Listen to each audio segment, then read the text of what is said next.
आप सभी का हमारे यूट्यूब चैनल में एक बार फिर से बहुत बहुत स्वागत है। आज शुरुआत करेंगे एचसीएल टेक्नोलॉजिकल लिमिटेड के बारे में, जहां आपने देखा होगा कि मैंने वीडियो इस पर कई बार बनाई है और आप इस पूरी वीडियो को देखें तो आपको समझ में पहले ही आ जाएगा कि आखिर मैं क्या कहना चाहता हूं। तो आपने इसमें जब भी देखा होगा इस एचसीएल टेक्नोलॉजी के साथ, तो मैंने 883 के ऊपर जब ट्रेड करता हुआ नजर आया था, तो मैंने बार बार वीडियो पोस्ट करते हुए लगातार आपको सचेत किया था कि इस शेयर में आप इन्वेस्टमेंट करो, और कई बार मैंने कहा था कि दबाकर आपको इन्वेस्टमेंट करना चाहिए। यहाँ पे कई लोगों ने मेरी नज़रिए के अनुसार ख़रीदारी भी की थी, लेकिन कई लोगों के द्वारा नहीं भी खरीदारी की गई। तो यहाँ उन लोगों के लिए बहुत ही अच्छी बात है जिन्होंने खरीदारी की होगी, और आप देख रहे होंगे आप 1100 रुपये के ऊपर ट्रेड करता हुआ नजर आ रहा है। आज बात करें टेक महिंद्रा के बारे में, तो निश्चित तौर पर अगर इस शेयर की बात करें तो लगभग आपको 1400 रुपये के ऊपर आपको ट्रेड करता हुआ नजर आएगा। लेकिन अगर आज की बात करें तो यह 1050 के आसपास ही हमें ट्रेड करता हुआ नजर आ रहा है। तो लेकिन हमें डरने की कोई ज़रूरत नहीं है, अभी भी इसमें थोड़ी बहुत गिरावट हमें देखने को मिलेगी। तो इसलिए हम चाहें तो इस शेयर के साथ आज भी बने रह सकते हैं। यदि हमारे पास नहीं है तो आज इसमें इन्वेस्टमेंट भी कर सकते हैं। तो आप देख रहे होंगे काफ़ी लंबी चौड़ी इसमें गिरावट आप देखने को मिल रही होगी। यहाँ देख रहे होंगे डाउन फॉलिंग आपको बार बार देखने को मिल रही होगी। यहाँ देखें लगभग 40% आज भी यह गिरावट के ऊपर दिखाई दे रहा है। तो हम चाहें तो इस शेयर के साथ अच्छा खासा इन्वेस्टमेंट कर सकते हो। इस शेयर के साथ हम आज भी जा सकते हैं, क्योंकि हमें लगता है कि इस लेवल को या ब्रेक करके थोड़ा बहुत ही आपको 1000 के आसपास ही जाता हुआ नजर आएगा, या हो सकता है कि 1050 को यह ब्रेक ही ना करे।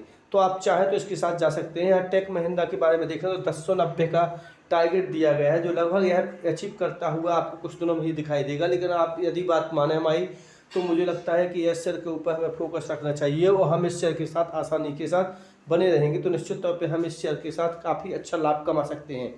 लेकिन हम बार बार कह रहे हैं नीचे की ओर चलते हैं, तो हम इसमें एक चीज़ और देखते हैं कि यहाँ पे जो टेक महिंद्रा के बारे में व्यू है वो तमाम प्रकार के आदमियों को दिखाई देते हैं। और यहाँ बात करें तो 1058 रुपये के ऊपर या बार बार आपको ब्रेक करता हुआ लेवल दिखाई दे रहा होगा। हैं और ज़्यादा चलती है बैंक ऑफ बड़ौदा के ऊपर, तो निश्चित तौर पर 169 रुपये को इसका टारगेट दिया गया है। लेकिन यदि हम बात करते हैं आज की स्थिति में, तो लगभग 163 के ऊपर ट्रेड करता हुआ नजर आ रहा है। तो निश्चित तौर पे हम आज भी इस शेयर के साथ जा सकते हैं, क्योंकि हमें बहुत ही ज़्यादा बेनिफिट इस शेयर के साथ देखने को मिलेगा।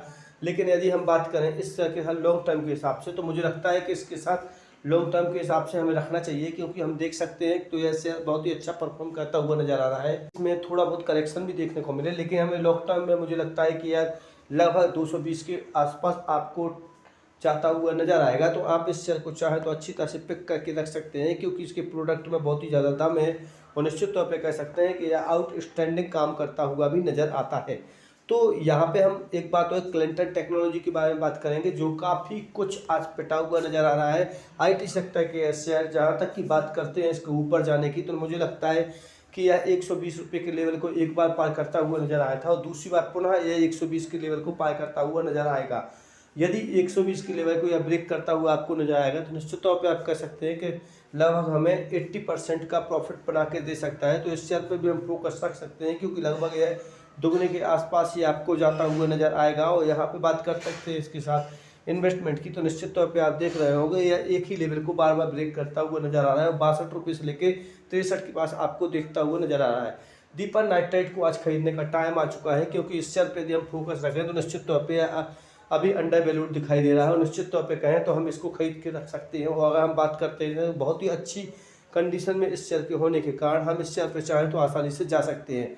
यहाँ पर दीपक नाइट्राइट के सहयोगी जो हैं उनके साथ भी यदि देखें तो वो भी बहुत ही अच्छी तरह से परफॉर्म करते हुए नजर आए। भले ही हम कहें केमिकल सेक्टर दबाव के साथ दिखाई दे रहा है, तो थोड़ा बहुत इसमें परफॉर्मेंस पे थोड़ा बहुत ध्यान गिरावट के साथ साथ देखने को मिलेगी।